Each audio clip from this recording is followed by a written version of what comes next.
Basati haiek jolasa deitzen zioten borrokaari, eta nik, jota egoteaz gainera, enuen ezer ulertzen. Nire jabeak aurkakoaren zangoak jotzea lortzen zuenean, bera eta bere lagunak algara eroetan hasten ziren, garaile oihuak jaurtiz. Biktimak aldiz, igurtzi azkar batzu eskoixatzen zuen oinazea eta erasorako prestatzen zen berehala. Batzuetan, nire jabeak atsedena ematen zidan, baina hori beste galtzerdi batzuen arteko borrokak ikusteko zen.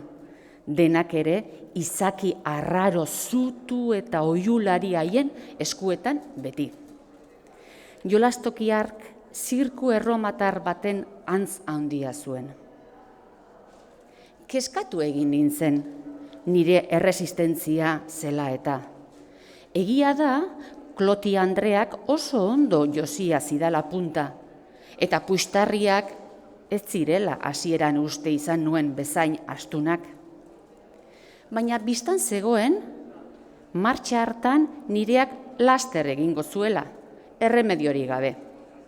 Nire galtzerdi izaera gajoa piura desitxuratu barregarria hartzen ari zen, eta heriotza izugarri oinazetsua izango nuela pentsatzera iritsi nintzen.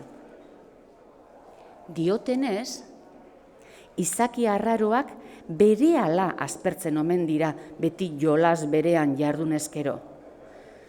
Baina nire kasuan esan beharra daukat, sufrikario hark zenbait jolas ordu iraun zuela, nik uste baino askoz denbora luzeagoa. Harik eta ustekabean, sorte onaren kolpe bat izan nuen arte ene bizitzan.